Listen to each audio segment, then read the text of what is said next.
This video, I'm going to show you how to put an afterthought heel into a sock that you have done no type of heel shaping or planning for while you were knitting it. I like doing this method because you get to knit an absolutely plain, totally stockinette sock. It's great if you want to knit at a type of situation where you're not paying attention. I like doing it in the movie theater. I like how I don't have to make any decisions about the sizing or the placement of the heel until after the fact, when the lights are back on. And I also like it because it is a very easy way to make sure you have two socks that are completely identical. Again, you don't have to be holding them up all the time during the knitting. You can figure it out later. So what I've got here is just a total tube sock. The only decision you have to make when you're knitting this plain sock is which way you want the toe to go. I could have knitted it, 90 degrees differently with the toe this way. If you're using a yarn that has, some pooling or something, you can decide if you want to put the features of the colorway, on the top of the foot where it would show, or on the bottom of the foot where you want to hide it. In this instance, this yarn, the dye, it did something weird right here, so I'm going to make that the bottom of the foot when I go into the second sock. I also wanted to point out, obviously these socks have been blocked. I like to do that before I do this little surgery technique on the socks because two reasons. The first is it helps keep the stitches to hold their place. You're less likely to get some unwanted unraveling. And secondly, it really helps to mark where the edge of the sock is. When you're picking up the very stitches of the corner right by the heel, it helps you know when to stop because the sock has a clear top and bottom, which was decided by the orientation that I knitted the toe. Before you start, you're going to need to figure out where you want to have the placement of the heel. There are two ways of doing this. The first would be to try it on. I'm going to use my hand, but imagine it's a foot. And you can see when you're wearing a tube sock, there's this area of pressure where the heel wants to come out. And so I would, if this was my heel, want to make the incision to let the heel go in right here where the pressure is on. The other thing you can do if you happen to have a pair of short row heel socks that fits well is sort of lay them flat and determine where along the length of the sock it's most appropriate to have the opening for the heel compared to a sock that you already know how the heel fits. As you can see, I've gone ahead and marked it with a stitch marker so that when I go ahead and start the surgery here, I'll know where to start, and I'll have I'm guaranteed in advance that the heel's going to be in the right place before I cut anything. I just wanted to point out that I'm going to be using double-pointed needles for this operation. You could also use two circular needles if that is your knitting preference. I would not, however, recommend that you use magic loop because as I go in and pick up the stitches, I'm going to be using both sides of the needle. It's helpful to kind of pick up one half and then scooch the stitches over and use the other side of the needle. You couldn't really do that with magic loop, although you could use other needles and then eventually do the knitting on magic loop if that's what you're more comfortable with. I'm going to go ahead and take out my stitch marker because I know that this orange stripe is the area that I'd like to do this in. And this, well, let's double check. Yeah. So this is going to be the bottom of my sock. So where my thumb is right now is basically the middle of the opening of the heel. And I'm going to start in the middle here as opposed to on either side because that's going to give me the longest of tails because I'm going to need to weave in these ends. If I have any of those little sneaky holes in the corner, I'll be able to use those ends to clear them up, and also it gives the most leeway to work with when you are, making this hole. It's the farthest away. The scissors are the farthest away from the area where you're actually going to need strength and finished sock fabric. So I am literally just going to take my scissors and make a snip a stitch right here in the middle of the fabric, and I'm going to let it unravel. I have to let it unravel a couple of stitches on either side before it becomes easy to start picking up the stitches. So again, thanks to my blocking, I have pretty good faith that these stitches that I'm exposing, live stitches, are going to hold pretty well while I fuss with them. So first step is to just unravel a couple of, I guess, millimeters, a couple of stitches worth of your, this is now, I guess, your waste yarn. Just so I have, I can see I have 6 stitches there that are ready to become, mounted on a new needle. And I will just go ahead and pick them up. I don't worry right now about their orientation. I'm going to go ahead before I start knitting on them, slide them all around, make sure that they're distributed and oriented the right way. So right now I'm just going to pick them up any old way that they seem like they're willing to go up on the needle. I think maybe this bottom row is going to be upside down, or maybe the other way around. So now I have 2 needles holding all of the stitches I've exposed so far, a top row and a bottom row. Each of these are going to hold half of the total stitches that we'll knit the heel on, and I'm just going to keep loading them up as I can expose the whole sock's worth, the whole half of the socks, the bottom of the sock's worth of stitches. So I'm going to take a 3rd needle. You could use anything you like, but a needle for me is convenient, and use that as sort of a tool to just unpick this row of waste yarn and keep exposing these stitches as I go across. And what I'll do is get a few exposed and then go in and pick them up onto my holder needles. You could also do one at a time if you're worried about having them, drop down if your yarn's very slippery or if you're unfamiliar with this technique. But to me it makes sense to just kind of go ahead and do 2 or 3 at a time and just pull out this yarn and pick them up.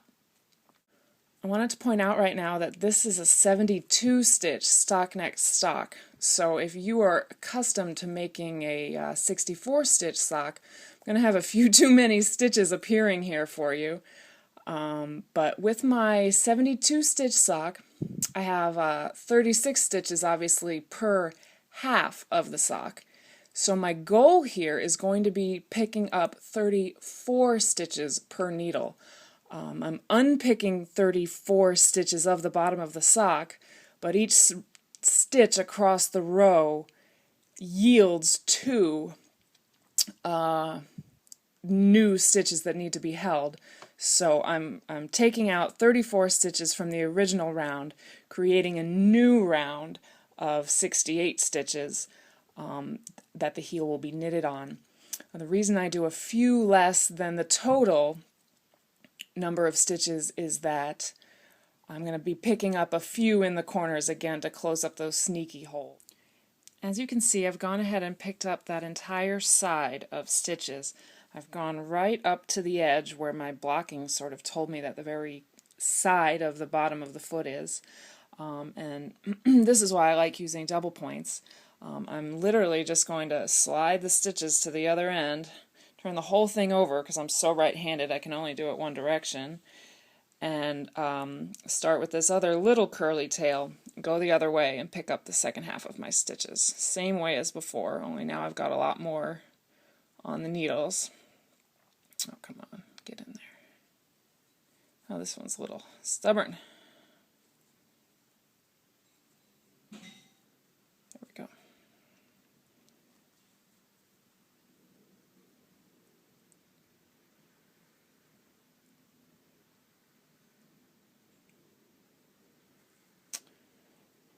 Oh, they're being stubborn with me. They want to make me look bad. There we go. So I'm just going through and exposing this waste yarn and picking up the live stitches. Even though it wasn't waste yarn to begin with, when I was knitting the sock, didn't have to put in the scrap yarn or any type of provisional method.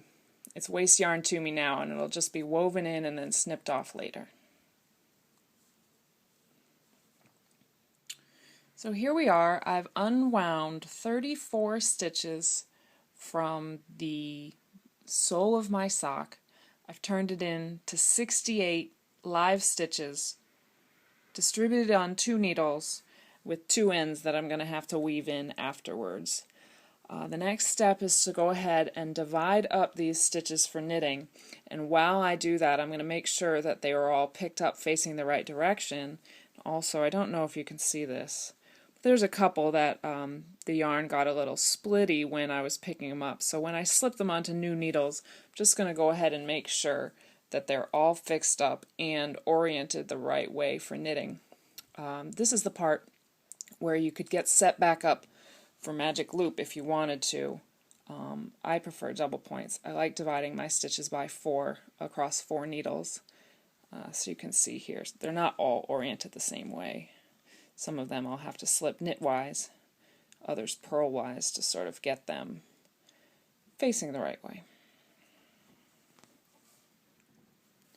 Okay, now I'm all divided up on 4 needles, 17 stitches each. Perfect, ready to start knitting in the round. Now this part sounds kind of funny if you're not familiar with this technique. I'm actually going to knit a toe of a sock. The Afterthought heel shaping is the exact same type of shaping you would knit on a top-down toe. Just going to go ahead and decrease out those stitches and graft them once I get to the bottom. Another thing I've done before I get started here is wound off my leftover yarn that I had from knitting the socks in the first place. Because it's a self-patterning yarn and because I'm in the orange section of my stripes here, I'm going to start it with orange yarn. That helps make the transition sort of seamless looking, and it makes a nice bullseye effect on the finished sock. So I went ahead and I had to pull off a couple yards of white from when I finished because I wanted to start at just the very beginning of the orange section of the yarn so that I have a nice wide orange stripe. If you're using a solid yarn or a variegated yarn, that obviously wouldn't be a concern, but I just wanted to point out that at this point you've already used all the yardage you're going to need for the beginning or for the body of the socks, so you can go ahead and if you have to waste several inches to manipulate the yarn to where you want it to start, you can go ahead and do that. So I'm just going to reattach the yarn here in the center of the foot.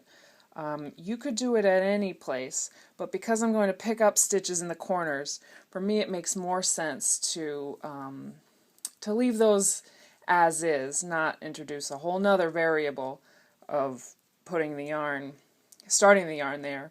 My working yarn will be good and attached by the time I get to the corners, and I'll be able to pick up those stitches without interfering without having to mess with the fact that I have a newly attached yarn. I'm trying to knit low enough so you can see, although I'm sure if you're watching this video you know how to knit. So I have 17 stitches on each needle. I was going to go up to a total of 72 stitches, so I need to pick up 1 stitch per needle, and I'm going to do that right here in the corner where you get those sneaky holes. If you've done any amount of sock knitting, it seems like any technique you get those sneaky holes. So there I've picked up 1 stitch on this needle, and I'm going to turn the corner here and pick up another stitch. See if I can do that again where you can see it. Pick up another stitch with my working needle before I start. You just cannot see that. Picking up 1 stitch and then going to work this next needle. Once I get all 4 of my new stitches picked up and I've joined this working yarn in the round, I'm going to knit 2 rows even and then literally work the toe shaping of a top-down sock. Okay, through the magic of television here, I've gone ahead and knitted the toe that is going to be the heel of my sock. I just wanted to come in and show you, if you're familiar with sock knitting, that get a good visualization of how it really is just a toe. Here's the very tip where I'm going to graft, and I've got my rows of decreases on both sides. And I also wanted to point out what a nice seamless effect this makes on the bottom of the foot, and also from the perspective of the leg of the sock. Just really continues right on into the heel because of the way we've manipulated the color scheme. Also wanted to point out that the picking up stitches in the corner did a pretty good job of eliminating those sneaky holes. But I'm going to go ahead and when I weave in those curly ends from before, you know, those are going to all but completely disappear. So all that's left to do now is graft off the toe, you know, use Kitchener stitch, weave in the ends, and of course do the second sock. Thanks for watching.